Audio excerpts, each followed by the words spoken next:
ערב טוב ומבורך, ברשות מוריי ורבותיי.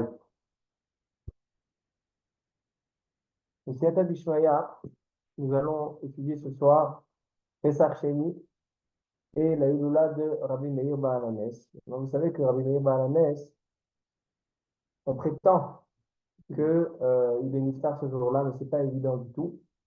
Mais quoi qu'il en soit, Minhag Israël, de fixer ce jour-là comme le jour où on fête la mémoire, on fête la Torah, on fête l'honneur de la Torah de Rabbi Meir Baal HaNes. Connaît bien sa phrase, la phrase bien connue, El Ahad de Meir Aneni. Bien sûr, on y réfléchira aujourd'hui un petit peu, mais aujourd'hui, j'aimerais aussi me focaliser principalement sur le rapport qu'il y a, est-ce qu'il y a un rapport entre Pesach Sheni et la Hilula de Rabbi Meir Baal HaNes. D'accord? Donc, ça tombe tous les ans le même jour, 14 Iyar. Et donc, j'aimerais savoir, est-ce qu'il y a un rapport entre Pesach Sheni et Rabbi Meir Baal HaNes? Donc, ça va nous faire travailler en fait et Pesach Sheni et Rabbi Meir Baal HaNes. Et si on étudie bien, on peut peut-être trouver un rapport entre les deux. Demain soir. La question est, deuxième question, donc, première chose c'est le lien, deuxième chose qu'on essaiera de comprendre, c'est quel est le sens profond de Pesach Sheni. Dans Parashat Be'alotecha, la Torah nous dit, la Torah nous dit que les personnes qui étaient impures lors du premier Pessah, donc le 15 Nissan, 14 Nissan, ils étaient impurs, parce qu'ils étaient impurs à cause d'une connexion avec un défunt, ils ont touché un défunt ou ils ont porté un défunt. Et donc, une personne qui est impure ne peut faire le Corban Pessah. Et donc, pour ces personnes-là, ils sont venus et ils ont dit, la manigara, ils ont dit, pourquoi on sera exclu du Corban Pessah, on souhaite avoir une loi particulière pour nous. Kadosh Baruch Hu a écouté leur requête, et donc Kadosh Baruch Hu, il a fait une mitzvah en plus dans la Torah grâce à eux. La mitzvah consiste que celui qui a raté le premier Pessah à cause d'une impureté, parce qu'il était pas assez proche, il était loin, alors donc il a un rattrapage Pessah Sheni. Alors la question elle est, qu'y a-t-il de si joyeux? Quoi, on est si content, c'est si positif de, de, de, d'avoir un rattrapage. Jusqu'à aujourd'hui, on fait pas on fait pas de tachanout ce jour-là. Pourquoi c'est un jour joyeux? Et troisième question, quelle est, comment ça se fait qu'ils se sont permis de me poser cette question? Quelqu'un qui n'est pas apte à faire une mitzvah, il n'est pas apte.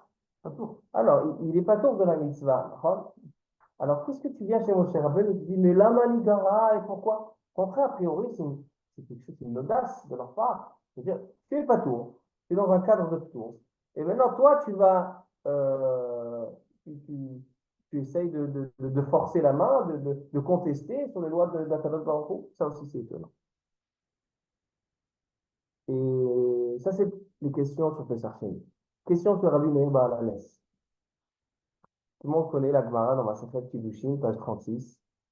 Où il y a une marloquette Rabbi Yehuda et Rabbi Meir Baal HaNes. C'est écrit dans la Torah, une lecture qu'on lit, un passage dans Parashat Vaïtranan, qu'on lit entre autres le jour de Tisha B'Av. Il est écrit Bani Matem Lachem Elokechem. Vous êtes les enfants d'Hachem. Il dit Rabbi Yehuda, quand on est les enfants d'Hachem, lorsque on fait la volonté d'Hachem. Mais si on ne fait pas la volonté d'Hachem, alors on n'est pas considéré comme les enfants d'Hachem. Ça, c'est la position de Rabbi Yehuda. Rabbi Meir, il dit, non. Benkar ou Benkar, Bani Maten Hashem Elokecha. Qu'on soit dans le bon chemin, qu'on soit dans le mauvais chemin, on sera toujours considéré les enfants d'Hachem. Moi, je vous pose des questions. Quelle est la marloquette réellement? Quelle est la marloquette réellement? C'est quoi la nafkamina si on est dans tous les cas, Bani Matem Hashem Elokechem ou pas Bani Matem Hashem Elokechem? Et c'est quoi la marloquette? Et d'où Rabbi Meir, il sait, il ramène quelques trucs, mais qu'est-ce que ça signifie? Quelqu'un qui fait Avodah Zarah, quelqu'un qui idolâtre. D'accord, c'est vrai qu'il est né d'une mère juive, etc. Mais là, il est à je ne sais quoi, en Inde, il sert Bouddha, etc. En quoi il est Bani Matem, en quoi il est fils d'Hachem? Ça veut dire quoi qu'il est fils d'Hachem? Comment ça s'exprime? Comment ça se... Quelle chose est Baruch Haba? Qu'est-ce que ça veut dire, Bani Matem? Tu vois. S'il fait tchouva, ok. Alors, il a fait tchouva, ça, il est là. Mais nous, on parle lorsqu'il est idolâtre. Rabbi Meir, il te dit, même lorsque l'homme est idolâtre, alors il est Bani Matem, Hachem. Et ça signifie quoi? Et une dernière question sur Rabbi Meir, c'est que Rabbi Meir, bah, à la Ness, vous savez d'où il vient? Il n'était pas juif de son origine. Rabbi Meir, bah, à la Ness, il vient des Grecs. Les Grecs qui ont détruit le Beth Amikdash. Rabbi Meir Balanès, il descend des Grecs. Et la Gemara raconte dans la Gemara Gittin à la page 56, la Gemara elle dit que lorsque Nebuchadnezzar voulait détruire le Beth Amikdash, il a envoyé Néron Kessar. Vous entendez bien? Néron Kessar. Et il est arrivé à Yerushalayim. Et voilà que il croise un enfant juif, un petit enfant juif, il lui dit Tokli Psuker, raconte-moi le pasouk, le verset que vous avez appris aujourd'hui à l'école. Et lui, il sort un verset des prophètes où il est écrit que Hachem punira tous ceux qui viendront détruire le Beth Amikdash, tous ceux qui se euh, positionneront et se mettront face au peuple juif. Alors, dit Néron Kessar, Akadosh Baruch Hu, il veut détruire le Beth Amikdash. Parce qu'il a ses calculs, il y a les fautes, il y a l'état spirituel, il a décidé de détruire le Beth Amikdash. Donc, moi, je vais détruire le Beth Amikdash, et moi, je vais m'en prendre plein la tête. Parce qu'en fait, celui qui va détruire le Beth Amikdash, il va être puni. Alors, moi, je fais la volonté d'Hachem, et Hachem, il va me punir. Alors, Néron qui ça, il a lâché la guerre, il s'est converti, et il en est sorti Rabbi Meir. Comme ça, il dit la Gemara, mais ça fait 1855. Gaïer, Venafak, Miné, Rabbi Meir. Alors, il y en a qui disent que lui-même est devenu Rabbi Meir, donc en fait, Rabbi Meir, c'est Néron qui ça. Et il y en a qui disent que c'est de ses descendants. Mais en tout cas, Rabbi Meir Balanes, il descend des Romains. Alors, moi, je pose la question. Comment Rabbi Meir, qui vient, a priori, il vient de l'extérieur, c'est un guerre, il vient de l'extérieur. Alors lui, il va dire, Bani Matem Hashem il va venir, il va venir discuter avec Rabbi Yehuda qui c'est Bani, qui n'est pas Bani. Et lui, il dit non, même si on n'est pas dans le chemin, on est quand même Bani. C'est étonnant que toi, tu n'es pas dans le contexte. Alors donc ça, c'est quelques questions sur Pessar Sheni et Rabbi Meir. On va essayer à la fin de rassembler les deux choses. Bon, Amen.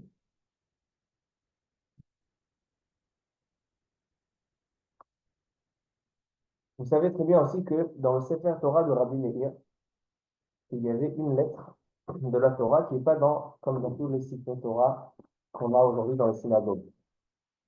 Quand on lit Parashat Bereshit, après la faute de Adam Arishon, on a fait Kadosh Baruch Hu, qu'est-ce qu'il a fait? Il a cousu à l'homme, il était fait dans la Torah, et Kadosh Baruch Hu, il a fait Kotnot Or, donc des habits de cuir, Or, Vayal Bishen. Et il a habillé Adam et Chava. Dans le Sefer Torah de Rabbi Meir, il n'y avait pas marqué Kotnot Or, il y avait marqué Kotnot Or, Vayal Bishen. Qu'est-ce que ça veut dire? C'est quoi la signification? Donc, alors maintenant, on commence aussi à Tabishmaya le Shir. Rabbi Sadok HaKohen il oublie dans son livre Brit Tzadik au sujet de Pessar Sheni. Il ramène un Zohar HaKadosh, très étonnant. Il est écrit dans le Zohar HaKadosh, donc maintenant on repart à Pessar Sheni, après on revient à Rabbi Meir. Il dit le Zohar HaKadosh dans le livre de Bamidbar, page 152b. Il dit le Zohar HaKadosh que Pessar Sheni, c'est un jour destiné au Baalei Tshuva. Pourquoi? Parce qu'il est écrit dans le Pasuk, dans Parashat Be'alotra, Ish Ish ki yetame obed derech rechoka, suite à la requête des personnes qui étaient impures. Il marquait dans la Gemara Masechet Souka, à la page 25. Pourquoi ils étaient impurs, ces gens-là? Il y a un, il dit qu'ils étaient impurs parce qu'ils ont transporté les ossements de Yosef. Yosef Hatzadik, ils ont transporté ces ossements pour les enterrer en Eretz Israël, donc ils étaient impurs. Et un autre qui dit qu'en fait, c'est qui ces gens-là qui ont fait la requête? C'est Mishaël et El-Safan, Mishaël et El-Safan, les Kohanim, qui ont transporté les ossements de Nadav et Avihu, les enfants de Aaron, ils ont perdu la vie dans le Kodesh HaKodashim. Alors c'est par rapport à eux qu'ils étaient impurs. Par contre, entre parenthèses, le Rashba et le Ritva, dans la Sechet Souka, ils posent la question, ils disent, mais comment c'est possible? Il y a seulement eux qui étaient impurs. Il y avait des milliers de personnes qui étaient impures, parce que sur 600 000 personnes, combien meurent par jour? Il y en a. Donc il y a seulement ces trois personnes-là qui étaient, ces quatre personnes-là qui étaient impures du Matmet. Comme ça, demande le Rashba et le Ritva, et à la fin, on va donner une réponse. Selon le Shio, il y aura un chidouche, on en pourra répondre à cette question. Le Tzlach aussi, il parle de cette question et d'autres. Alors donc ils étaient impurs.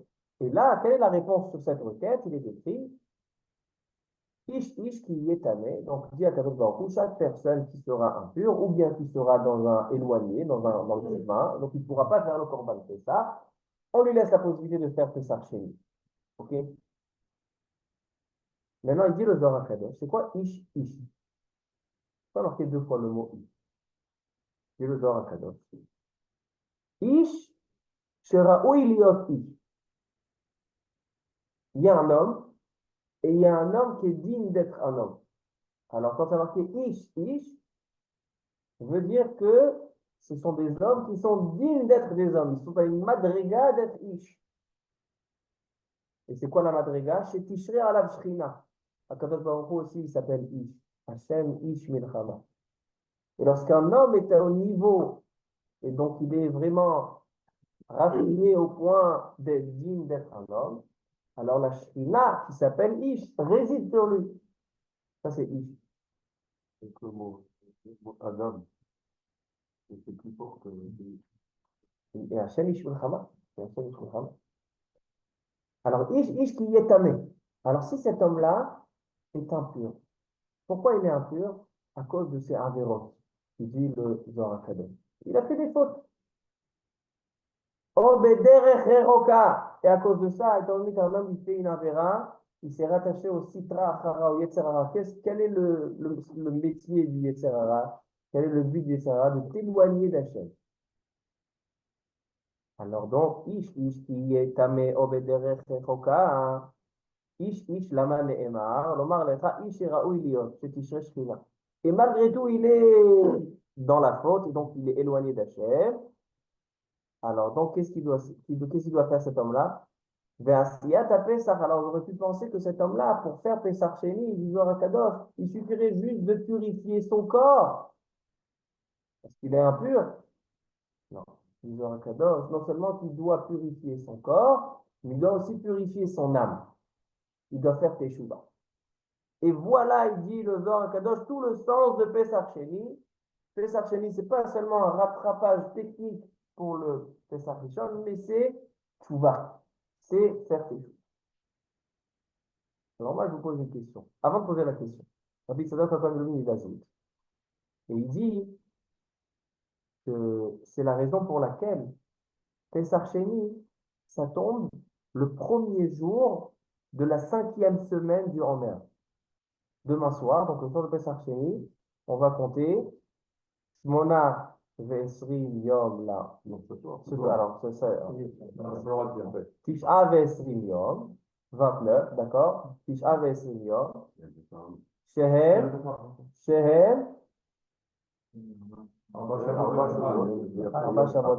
Ça veut dire que c'est le premier jour de la 5e semaine. C'est quoi la 5e semaine? C'est la semaine du Hod.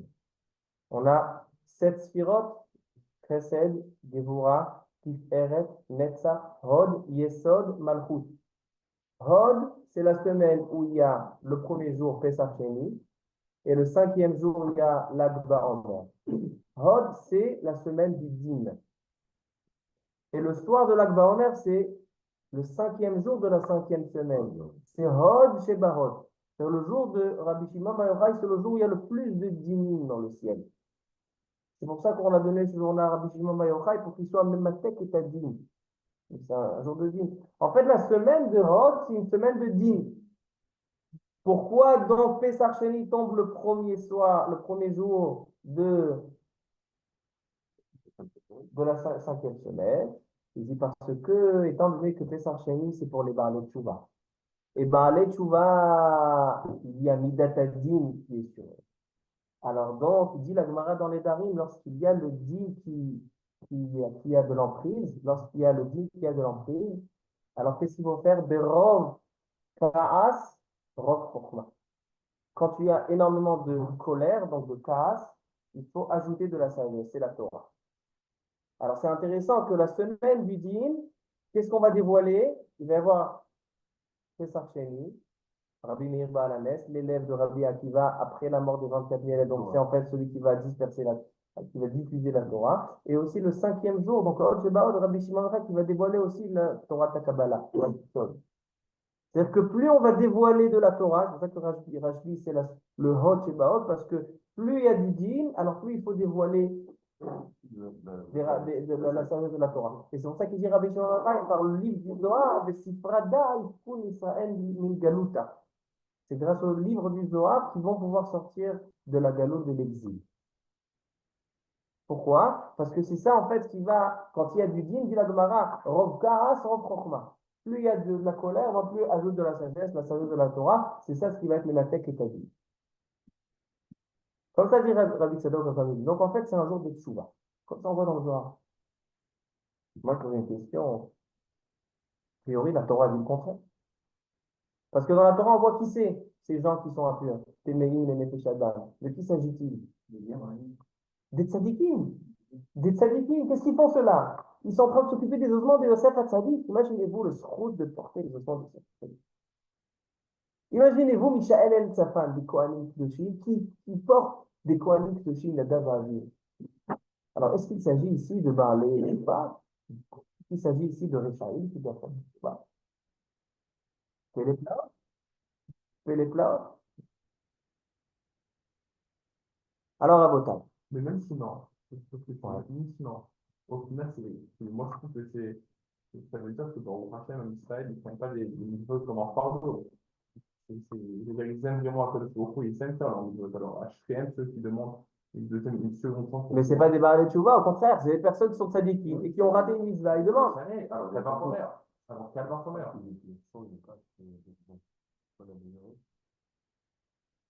Les dès qu'ils ont dit la Manigara, Ça va combien? ils Donc, ils aiment vraiment la Torah, c'est pas parce que tu es sadique que tu as besoin de faire des mitzvot.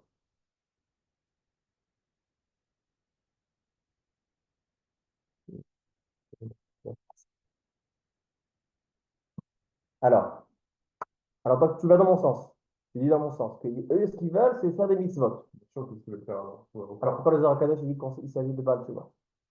Mais l'homme, l'homme chez nous, si c'est un bateau, c'est un sadique. Au contraire, à Shechem Israël, le fait que tu demandes de faire des mitzvot pour Akadosh Baruch Hu, parce que ces mitzvot, ils sont importants à Shechem Israël, je trouve que c'est magnifique. Ça montre qu'on aime vraiment Akadosh Baruch Hu, qu'on ne fait pas les mitzvot, je fais une mitzvah, ça me saoule. Moi, je demande à Akadosh Baruch Hu de m'arrêter, je ne suis pas mitzvah, je veux être mitzvah sur quelque chose parce que je t'aime et je t'aime vraiment et pas, c'est pas des trucs pour essayer de partir à droite à gauche. Top. Alors maintenant, on voit. Maintenant, on essaie d'expliquer un petit peu. Non, non, il donne une trouve. Top. Alors maintenant, on essaie d'expliquer. Je pense à un livre d'Arti, qui est un grand chidush, un très très grand chidush. En fait, le Zohar HaKadosh, il va nous dévoiler ici, c'est quoi la définition du Baal Tshuva? C'est quoi la définition de quelqu'un qui est loin, quelqu'un qui n'est pas dans le bon chemin, et après il va décider de faire Teshuvah ou pas? Un homme qui est dans la faute. Qu'est-ce que c'est un homme qui est dans la faute? Un homme qui est dans la faute, c'est quelqu'un qui est maintenant qui est mauvais, qui est méchant, qui est rachat, qui est éloigné d'Hachem. C'est quoi la définition? Comment définir un juif qui ne pratique pas la Torah? Comment le définir? Alors donc, il dit en fait le Zohar HaKadosh ici, il dit que ces gens-là qui portaient Yosef Hatzadik, ou ces gens-là qui portaient Nadav et Avihu, les ossements, ces gens-là définissent ce que c'est un Baal Tchouva. Et j'explique. Lorsqu'un homme n'est pas dans le chemin de la Torah, ne pratique pas le chemin de la Torah, en fait, il faut se rappeler de Yosef Hatzadik. Yosef Hatzadik fait partie des 12 tribus. Les 12 tribus, c'est en fait chaque juif en lui contient en lui les 12 tribus. Chaque juif est composé. Chaque juif fait partie de tout le monde. Donc, chaque juif est composé de 12 tribus. Et Yosef Hatzadik, c'est la partie dans l'homme que elle reste toujours tzadik et n'est jamais abîmée. Yosef Hatzadik montre à l'homme que même s'il pense qu'il n'est pas dans le droit chemin surtout, et il n'est pas à cheval sur le Lashon Hara, et il n'est pas à cheval sur le Limud Torah ou sur les Tfilot, ou Ben Adam Lachavero avec ses amis, etc., alors il doit savoir, c'est vrai, je ne suis pas dans le droit chemin, je suis égaré, mais j'ai en moi une part de Yosef Hatzadik, que Yosef Hatzadik est resté dans tous les frères, même si les frères, il n'est pas tout le temps dans le droit chemin. Yosef Hatzadik, c'est le frère qu'en fait, remontait tout le monde. C'est celui qui restait toujours tzaddik, qui était intense et qui était constant dans sa petite goutte. Et donc, en fait, chaque juif, tu dois savoir, tu as quelque chose en toi qui est toujours tzaddik. C'est vrai que c'est recouvert d'une carapace, c'est recouvert de toutes sortes de séparations ou de choses qui vont troubler cette petite goutte, mais tu dois être convaincu et croire en toi que tu as en toi des gènes de Yosef Hatzadik, que c'est en fait, ça veut dire en fait que il y a en toi une petite goutte indestructible. Voilà. Ça, c'est Yosef Hatzadik.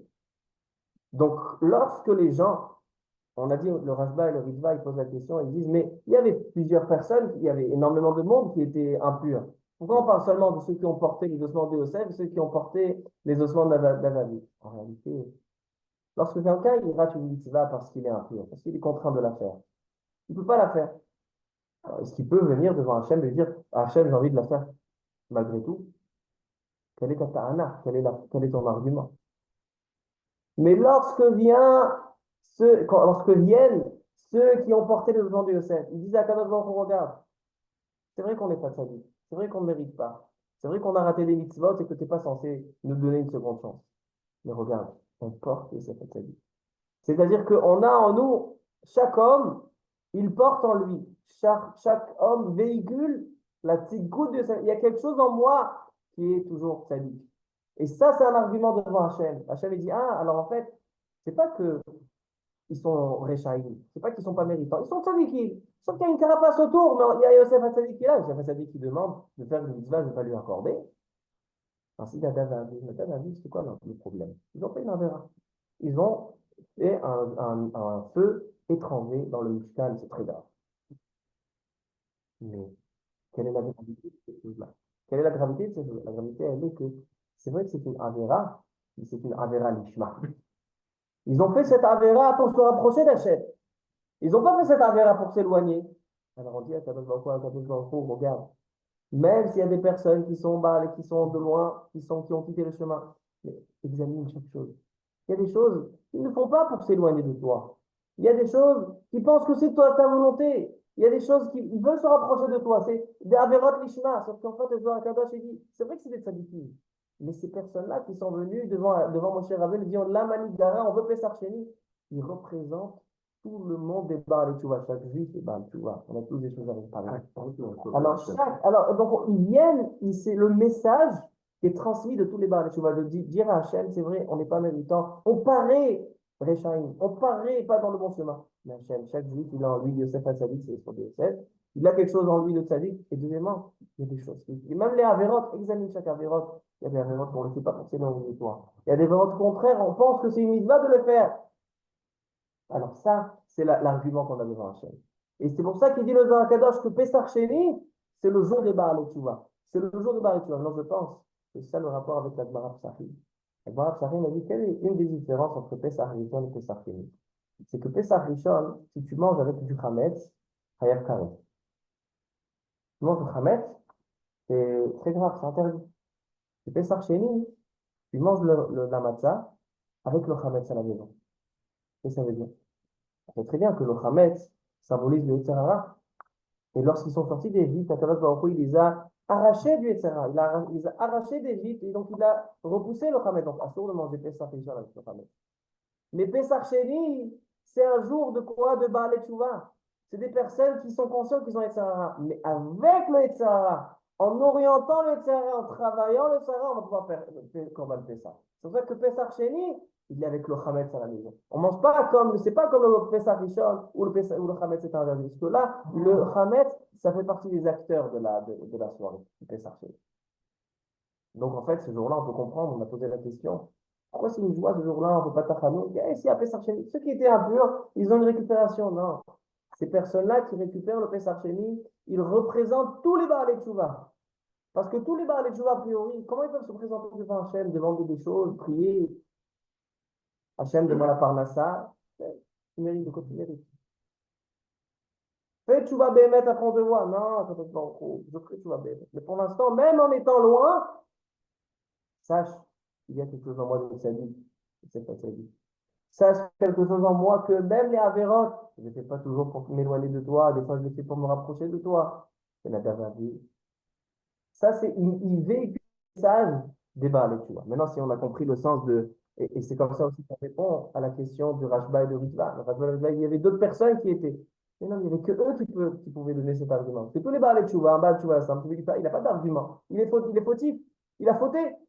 Mais seulement ces gens-là, tzadikim, qui ont porté les ossements de Sefer Tzadik dans le monde de la Vaviou, en fait, c'était technique. Il y a une Touma qui les éloigne. Mais en fait, eux-mêmes, ils sont méritants. Donc ainsi, c'est comme ça tous les balais. Eux-mêmes, ils sont méritants. Sauf quelque chose qui les recouvre, il y a une Touma. Et donc, grâce à eux, on a un chidouche. Ish, Asher Tamene Nefesh, ou même celui qui est loin, Bedder Rechoka. Eux, ils ont sauvé tous les balais. Ça, c'est ma maladie. Maintenant, Rabotai, qu'on a compris ça, Pessah Sheni, on peut comprendre que c'est Rabbi Meir, et c'est avec ça qu'on va terminer le chiffre. Qu'est-ce qu'il dit Rabbi Meir Balanes? Rabbi Meir Balanes, on a dit, il y a deux phrases qu'on doit retenir de Rabbi Meir. D'abord, il a dit, Bani Matem Hashem Elokechem, Benkach ou Benkach Banaihem. C'est quoi Benkach ou Benkach? Lorsque Rabbi Yehuda, il a dit que seulement les tzadikim sont les enfants d'Hachem, mais les Rechaïm ne sont pas les enfants d'Hachem, il vient Rabbi Meir et il contredit. Il dit Rabbi Meir, non, même si tu n'es pas dans le droit chemin, que tu fasses le droit chemin ou pas le droit chemin, tu es considéré le fils d'Hachem. Comme ça, il dit Rabbi Meir. Qu'est-ce que ça signifie? Qu'est-ce que ça veut dire? Ainsi, Néron Kessar, il vient détruire le Beth Amikdash. Et l'enfant, il lui dit ce qui a marqué dans le prophétie, que celui qui veut détruire le peuple juif, alors il sera puni. Et il dit alors Hachem, j'ai pas compris. Moi, tu veux que t'as envie de détruire le Beth Amikdash, donc moi je suis un pion. Tu vas faire ce que tu veux. Et qu'est-ce qui se passe? Et tu me punis? Le Yesod qu'on voit dans Pessah Sheni, il est barré, tu vois qu'en fait, c'est pas vraiment des Réchaïm. Il y a quelque chose d'extérieur qui le recouvre, mais en fait, eux, ce sont des tzadikim. C'est exactement le Yesod de Rabbi Meir. Il dit Rabbi Meir Benkar ou Benkar Banaihem. Rabbi Houda, c'est vrai, tu as raison. Quelqu'un qui n'est pas dans le droit chemin, c'est très grave. Il fait un Vodazara, il s'éloigne. Mais il dit Rabbi Meir, va retrouver chez lui. C'est le fils d'Hachem. Il y a quelque chose qui le recouvre. C'est comme la Toum Akmet. C'est comme ceux qui ont porté les ossements. Et c'est ça ce qu'il dit Rabbi Meir lorsqu'il était Néron Kessar, ou son ancêtre pour lui-même. Il dit à Hachem, qu'est-ce qu'il dit Néron Kessar? D'abord, il ne croit pas en Hachem, n'est-ce pas? Théorie. Pas quelqu'un qui croit en Dieu. Alors, il vient demander un verset, il va dans le verset, il y a une prophétie qui va le punir. Ah, si c'est ça, tu as besoin de moi. Qui t'a demandé de venir sur le Village? On voit ici que même lorsqu'il était goy, les racines de Rabbi Meir, lorsqu'il était goy, il savait qu'il n'y a pas de mal et de bien dans le monde. Il n'y a que du bien. Et des fois, à tel moment, il a créé le mal aussi, pour servir pour le bien. Le Beth Amikdash qui est détruit, c'est vrai que c'est quelque chose de terrible, mais c'est pour notre bien. Parce que si on n'est pas dans le droit chemin, à tel moment, il détruit le Beth Amikdash afin qu'on fasse tchouva.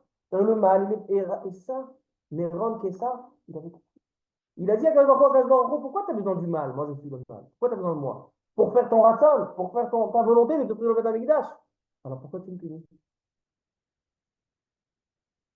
Ça veut dire qu'en fait, tu n'es pas intéressé que je le fasse. Alors, qu'est-ce qu'il fait Rabbi Meir? Connaissant qu'il n'y a pas de mal dans le monde, il y a un mal qui va servir le bien, il y a un mal qui recouvre le bien, mais en fait, tout est pour le bien.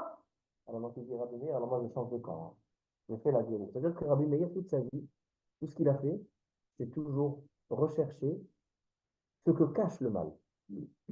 Il va rechercher ce que cache l'enfant qui est fauteur. Il va rechercher le goy qui veut exterminer le peuple juif. Tout est en fait pour le service d'Hachem. Et c'est ça ce qu'il avait compris, Rabbi Meir. C'est ça ce qu'il nous éclaire. Et c'est ça, Pessar Sheni. C'est ça le rapport entre Rabbi Meir Baal HaNes et Pessar Sheni. C'est peut-être pas la date de la disparition de Rabbi Meir Baal HaNes.